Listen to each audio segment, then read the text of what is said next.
আজকে তৈরি করব মজাদার বিফ বিরিয়ানি। বিফ বিরিয়ানি কিন্তু খুবই সহজ একটি রেসিপি। তার জন্যই আমি ফার্স্টে এখানে কিছু মশলার সাথে বাদাম বাটা, তারপরে জিরে, এগুলো সব ব্লেন্ড করে দিয়ে নিলাম। তারপরে দিয়ে নিলাম হলো গরুর মাংস।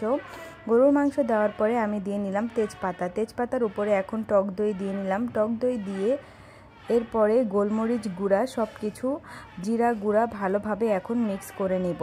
এরপরে মিক্স করে নেওয়ার পরে উপরে দিয়ে নেব আমি কিছুটা মরিচের গুঁড়া। তারপরে এখন সব কিছু আবার ভালোভাবে মেখে নিতে হবে। এই তো তারপরে ম্যারিনেট করে 1-2 ঘন্টা রেখে চুলায় বসিয়ে দিলাম।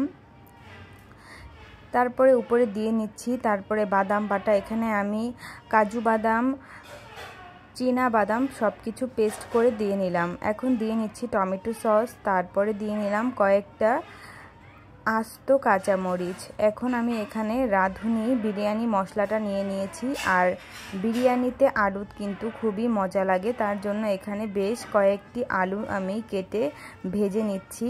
ভেজে আলুটা দিলে তাহলে খেতে আরও বেশি ভালো লাগে।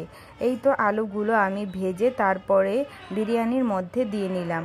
এখন সব কিছু আবার ভালোভাবে মিক্স করে নেব। সব কিছু ভালোভাবে মিক্স করে নেওয়ার পরে এই যে দেখতে পাচ্ছেন আমার বিরিয়ানির মাংসটা কিন্তু রেডি হয়ে গিয়েছে। আর বিরিয়ানি মাংসটা রেডি হয়ে যাওয়ার পরে এর মধ্যে দিয়ে নিলাম আমি বিরিয়ানি যে মশলার একটি প্যাকেট ছিল সেটা সম্পূর্ণ দিয়ে নিলাম। এখন তো বিরিয়ানির মাংসটা পুরোপুরি রেডি হয়ে গেল।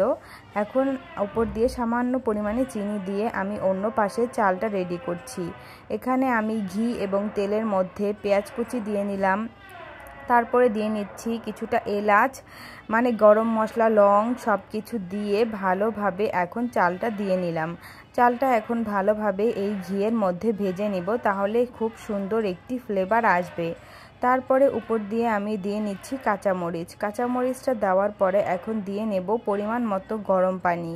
গরম পানি দিয়ে চালটা প্রায় 50% মতো সিদ্ধ হয়ে যাওয়ার পরে আমার গরুর মাংস রান্না করাটা আমি এর মধ্যে দিয়ে সব কিছু ভালোভাবে মিক্স করে নিচ্ছি। সব কিছু ভালোভাবে মিক্স হয়ে যাওয়ার পরে আমি দিয়ে নিলাম কিছুটা আলু বখরা, তাহলে কিন্তু আরও বেশি স্বাদটা বেড়ে যাবে। এই তো সব কিছু ভালোভাবে হয়ে যাওয়ার পরে দেখতেই পাচ্ছেন মিক্স করার পরে সুন্দর একটা কালার চলে এসেছে। এখন আমি এটাকে নামিয়ে নেব।